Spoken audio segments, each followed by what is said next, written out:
The police officer's face said everything before he even opened his mouth. He stood on my porch, one hand shielding his eyes from the sun, the other clutching a printed complaint as if it were a sacred decree that might suddenly combust. "Mr. Thompson," he began slowly, lips twitching like he was fighting a losing battle not to laugh, "I'm here regarding a violation of landscaping codes and an unauthorized exterior paint color." It took every ounce of composure I had not to burst out laughing. I leaned casually against the doorway, deliberately taking a long sip from my mug before speaking. "That's adorable," I said, loudly enough for my words to carry across the street like a taunt. "I'm not even in the HOA." Out of the corner of my eye, I saw a movement sharp, stiff, and unmistakably offended. Karen Mitchell, self-appointed queen of the Willowbrook HOA, stood in her immaculate yard, chin high, arms crossed like a Roman statue dedicated to passive-aggressive tyranny. Even from 50 feet away, I could see the way her jaw tightened when she realized the officer wasn't delivering the glorious victory she had fantasized about. The officer glanced from me to Karen and then back at the papers in his hand, confusion spreading across his face like spilled ink. "Sir, are you positive? The complaint indicates your property at 427 Oak Ridge Drive falls under Willowbrook HOA jurisdiction." His brows knitted together as he squinted at the document again. That was when I realized I had to back up way back to explain how this entire circus came to be. Because the baffled police officer on my porch was not the beginning of the story. No, he was more like the third act in a play I never auditioned for. "My name is Dan Thompson. I'm a software developer, and after years of saving, years of cramped apartments and thin walls, and neighbors who vacuumed at midnight, I finally bought my first house. A lovely 2-story place with cream siding, a big front porch, and a yard just begging for a garden. I did everything right, checked the maps, checked the documents, checked the boundary lines 3 times, because while I loved the neighborhood, I had absolutely no intention of being ruled by an HOA. I wasn't about to pay money so that someone could dictate the color of my shutters or the acceptable height of my grass blades. My real estate agent even reassured me with diagrams showing that the property line ended 1 lot before mine. The previous owners warned me about the president across the street, Karen Mitchell. "She's particular," they said, voice full of the kind of cautious diplomacy normally reserved for wild animals. I met her the very first day I moved in. I was unloading boxes from the back of a rental truck when she marched across the street, like she had been waiting her entire life for this moment. She came armed with a clipboard, wearing a smile so polished it should have come with a warning label. "Welcome to Willowbrook," she chirped. "I'm Karen Mitchell, HOA president. I'll need you to fill out these membership forms and review our community guidelines." I set my box down, wiped my hands on my jeans, and returned her smile with one of my own. "Thanks, but I'm not in the HOA. This property isn't part of Willowbrook." Her smile flickered just a tremor, but enough to show the first crack. "Oh," she said, voice sharp enough to cut glass. "Well, surely you'll want to join voluntarily. We maintain very high standards here." "I appreciate the offer," I said politely, "but I'm good." And just like that, the temperature dropped. Karen hugged her clipboard to her chest like a shield. "I see. Well, I hope you intend to uphold our community standards regardless. We wouldn't want the neighborhood's value to decline."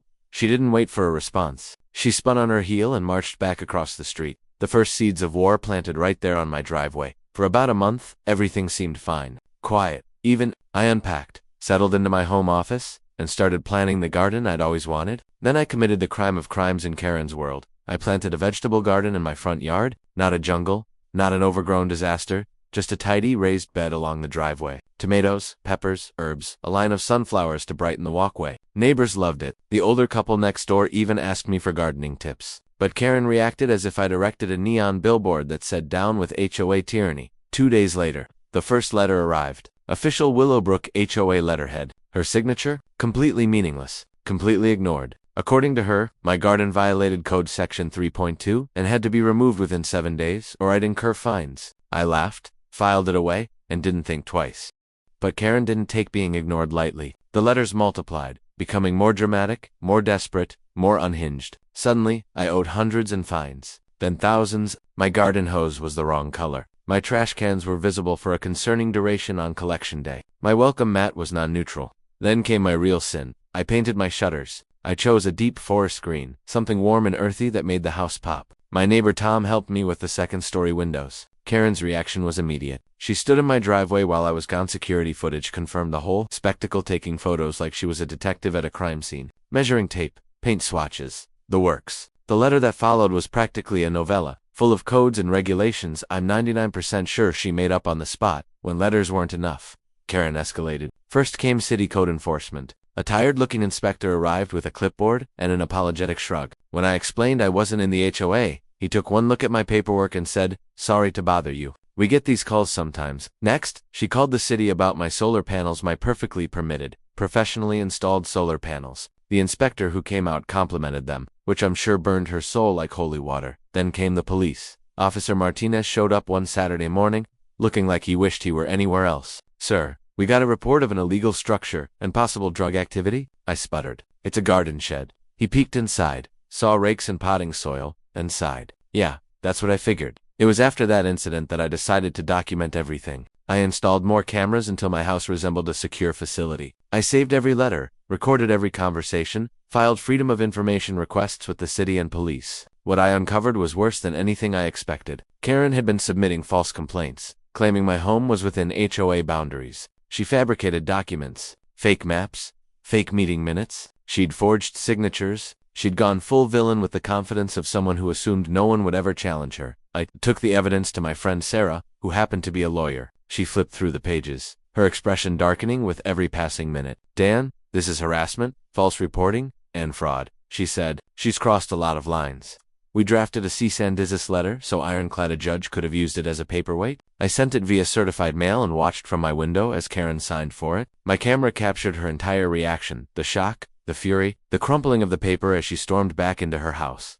For 3 peaceful days, nothing happened. No letters, no inspectors, no police. I allowed myself to believe it was over, but I underestimated Karen's commitment to delusion. She called an emergency HOA board meeting to convince them to enforce imaginary rules on my property to preserve community standards. What she didn't expect was that the board had also grown tired of her nonsense. Tom filled me in later. She presented photos of my shutters and my garden like they were evidence of moral decay. When the board asked for the documents proving my home was part of the HOA, she stuttered and insisted she'd submitted everything to the management company. The board called them. The company confirmed they had no such records. The room reportedly fell silent except for the sound of Karen's credibility evaporating. That was when I made my move. Sarah had advised me to attend the next open meeting as a guest. Karen nearly choked when she saw me walk in with my evidence folder. "He can't be here," she screeched. "He's not a member." Janet, one of the board members and an absolute legend, calmly reminded her that guests were permitted. I presented the map proving my home sat outside the boundaries. I showed the forged documents. I detailed every false report she made to the city and police. "I am prepared to pursue criminal charges," I said, "but I'd prefer to resolve this without involving law enforcement." Silence. Then, outrage not at me, but at Karen. The board moved quickly. A vote of no confidence removed her as president 6-1. Hers was the lone dissenting vote. And her problems didn't stop there. The city had been reviewing her false reports and issued her a formal warning. Any repeat offense could result in fines or criminal charges. Word spread through town, reaching her employer, a real estate firm where reputation mattered. Clients had concerns. Her boss gave her an ultimatum: stop the behavior or find another job. That was the first time I think reality finally pierced the bubble of authority she'd wrapped around herself. She hired her own attorney, who likely told her bluntly to stop. The harassment ended overnight. But I wasn't done reclaiming my peace. The next morning, I installed a small sign beside my mailbox. In matching forest green letters, it read, "Not your HOA, not your problem." Above it was a laminated copy of the official boundary map. Petty, absolutely. Deserved, more than oxygen. Other residents outside the HOA loved it. Some put up signs of their own. Independent since 1952, HOA freeze on tomatoes, welcome. A quiet rebellion spread through the neighborhood like wildfire. Within a month, several board members resigned. Citing burnout from Karen's reign of terror, Janet took over as president and immediately corrected all boundary misunderstandings. She even walked over one afternoon and complimented my shutters. As for Karen, the fall from power was not gentle. She kept her job by a thread. She lost her position. She lost her influence. She still peers out through her blinds sometimes, glaring at my garden like it personally offended her ancestors. But she doesn't speak to me, doesn't write, doesn't dare call the city again. Everyone knows her name, no, and not in the way she wanted. And then came the final twist. Another neighbor, someone she'd harassed long before I moved, and filed a civil lawsuit for emotional distress and legal costs. Turns out I wasn't her first victim, just the first one who fought back with evidence. Last week, at the settlement hearing, the judge ordered her to pay $15,000 in damages. I wasn't there, but Tom was, he said. Karen broke down sobbing, claiming she was only trying to protect property values. I'll never understand how some people become intoxicated by authority, even imaginary authority. But I do know this: my shutters are still green. My garden is thriving. My solar panels are saving me money. And my property, still, blissfully, gloriously outside the